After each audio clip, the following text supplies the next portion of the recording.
আসসালামু আলাইকুম এভরিওয়ান। তো আমি আজকে আপনাদেরকে এই মডিউলটি রিভিউ করে দেখাবো। এটা হচ্ছে একটি IP2312 মডেলের একটি সার্কিট, যেটি হচ্ছে লিথিয়াম আয়ন ব্যাটারির জন্য চার্জিং এর জন্য ব্যবহার করা হয়।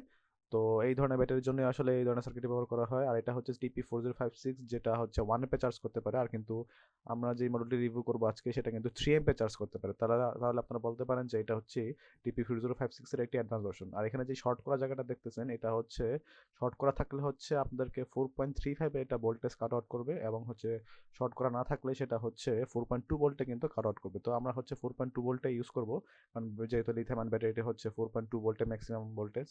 তো এই ক্ষেত্রে আর আমরা একটি 1S হোল্ডার ইউজ করব, যেটার হচ্ছে এই চিকন ওয়্যারগুলো খুলে আমরা হচ্ছে মোটা ওয়্যার লাগিয়ে নিব, কারণ এই চিকন ওয়্যারগুলো হচ্ছে আপনার 1 এম পর্যন্ত লোড নিতে পারে, আর মোটা ওয়্যারগুলো হচ্ছে 5 এম পর্যন্ত লোড নিতে পারে। তার জন্য আমি মোটা তারগুলো এটাতে লাগিয়ে নিচ্ছি।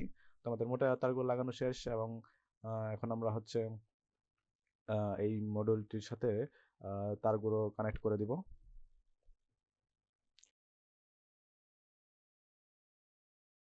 তো আমরা এখন ব্যাটারিটা লাগিয়ে নিচ্ছি। ব্যাটারিটা লাগানো হয়ে গেলে এখন আমরা এটাতে 5 ভোল্টের একটি অ্যাডাপ্টারের মাধ্যমে এটাকে পাওয়ার করব সার্কিটটাকে। আপনারা চেষ্টা করবেন 5 ভোল্ট 3 থেকে 4 অ্যাম্পিয়ারের ইনপুট দিতে। তো আমি এখানে 5 volt 3 ampere 5 volt 2.5 ampere load দিচ্ছি সার্কিটে।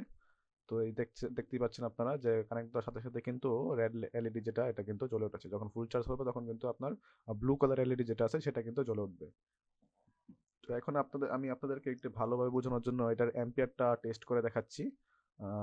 তো আপনারা দেখতেই পাচ্ছেন, তো এটা লাগানোর সাথে সাথে কিন্তু অলমোস্ট 1.6 এম্পিয়ার আপনারা বলতে পারেন। 1.6 এম্পিয়ারে কিন্তু একটা সিঙ্গেল সেল ব্যাটারিকে আপনার চার্জ করতেছে। যখন আপনারা মাল্টিপল সেল ইউজ করবেন, দুইটা থেকে তিনটে ইউজ করবেন, তখন কিন্তু এটার অ্যাম্পিয়ারটা আরো বেড়ে যাবে। ঠিক আছে, তো এই ছিল আমার আজকের ভিডিও। যদি ভিডিওটি ভালো লেগে থাকে অবশ্যই লাইক, কমেন্ট এবং সাবস্ক্রাইব করতে ভুলবেন না।